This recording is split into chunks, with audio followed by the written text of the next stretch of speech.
G'day guys, it's Will from Rosebud Mowers. I'm here with another educational video for you guys today, and that is how to patch a tyre on your ride-on lawnmower or zero turn.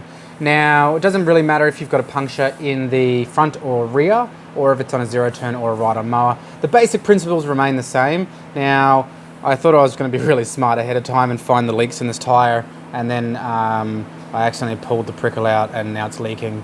So the next part of identifying the hole is going to be far easier, but we'll pretend like I didn't skip a step. Now, the first couple of things you're going to need is Windex. It's great for finding tyre punches, great for cuts, great for bruises, spray it on your face, spray it on your hair, whatevs. Okay? To find a leak on your tyre, you're just going to squirt it around the area. You can quite... Oh, it's audible. Okay? If it's not audible, then the Windex just give you a really good indication. Really good indication of where the hole is. So awesome little tip and trick there. Windex, it's a beautiful thing. Everybody's got it at home. So we have identified our hole, which is here, which there was a couple of like thorns in it, which go through tyres pretty easily. Now, if you're in the field and on the go and you can't get to a tyre shop to chuck a tube or a proper patch in it, you can pick up these tyre repair kits on Mower Merch. They're pretty awesome and they're really affordable. They make patching a tyre really easy. It just comes with plugs, a bit of Vaseline for easy penetration, a spike, and then an application tool. Okay, and they work incredibly well. And they are, for the most part, quite a permanent fix if you can't get to a tyre shop to get your tyre repaired.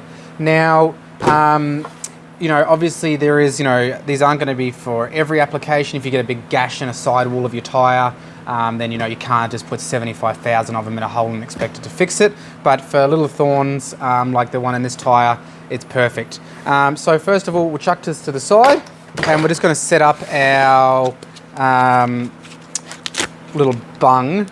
So you pull out one of these little seals here, okay, and they go into your applicator.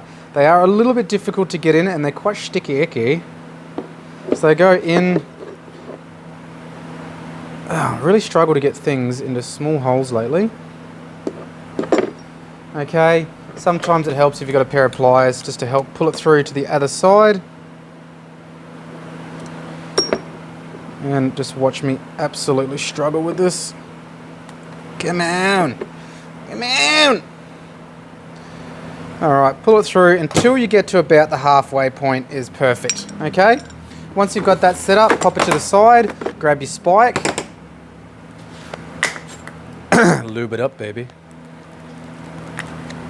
Okay, get your spike nice and lubricated and ready for some... Yep. Watch your Windex. Now, we're going to find that hole again, which is just here. And if you've got like a chalk mark or something, it makes it really easy just to identify where these holes are. So I've actually got two tiny little holes in here. So I'm just going to go into the first one first and just nice even force until it just goes in. Okay, then give it a bit of a in and out just to clean the hole out. All right. Sorry, I'm really trying to keep it PG. Okay, now it's going to be a little bit tricky to do this away from me. So what I'm then going to do once my hole is reamed out is pop our bung in. And they can be incredibly hard to get in.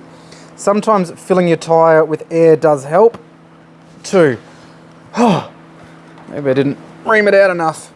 Really give it a good poking. Oh, got it. Oh. I'm exhausted after that effort. Okay, and then a real quick, swift pull in the outwards position, just like so, and you're left with two little tails, just like that, which we can trim off later, so don't stress too much about them at all. Basically now, all we've got to do is repeat the process again. So get our handy Vaseline out, lube it up. Oh, it's too much. And we've got to find the second hole. Now this is going to be really tricky, and it's not the ideal repair for this particular tyre. The ideal repair for this is probably to just get a tube put in it, just because there's two really small punches so close to each other.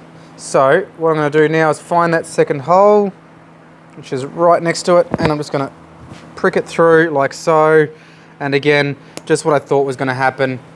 It's opened up the second little hole into the larger hole that we've created. So again, not the most ideal repair at all. And I will probably end up just running this down to the tyre shop to get a tube put in it. But for today's exercise, to show you guys what we're doing, why not? So this time we're going to fill it with air. Oh, that was a blast of air. And to make it easier to apply that tube, that patch. So we'll fill it up.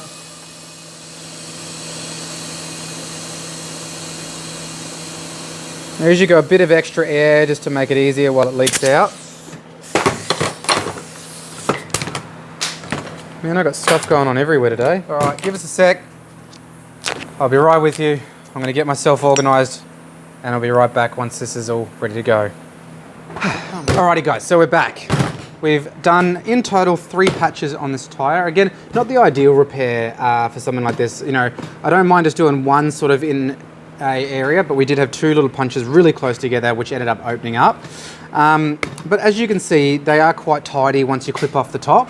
And I have filled my tyre up. Now, I always over pressurize the front tyres after I've done a repair, just to make sure. So these are at about 27 PSI. And again, just your Windex, and you're just gonna be checking for leaks. And it's absolutely perfect, there's nothing there. Now, a cool little tech tip as well, if you do have access to some heat, I have these little blow torches in the workshop. It's a really good idea just to sort of clean up the top of the bungs. I usually just go over them, just give them a light heat. And what it basically does is it sort of melts the rubber of the tyre around the patches, and then you just press them in with your thumb just to make sure.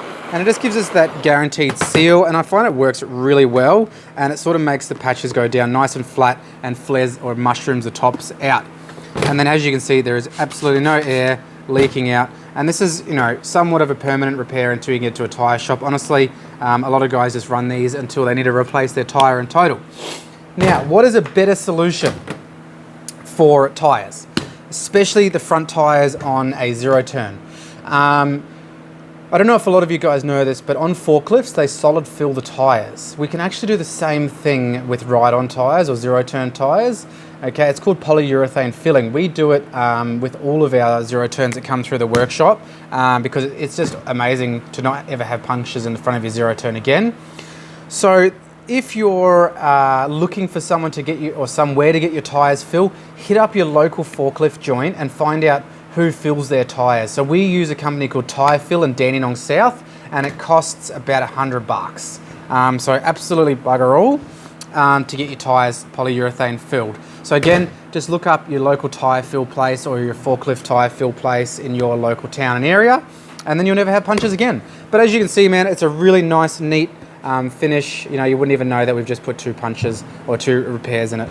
Have a great day, guys. It's Will from Rosebud Mowers, mower merch for all your spare parts.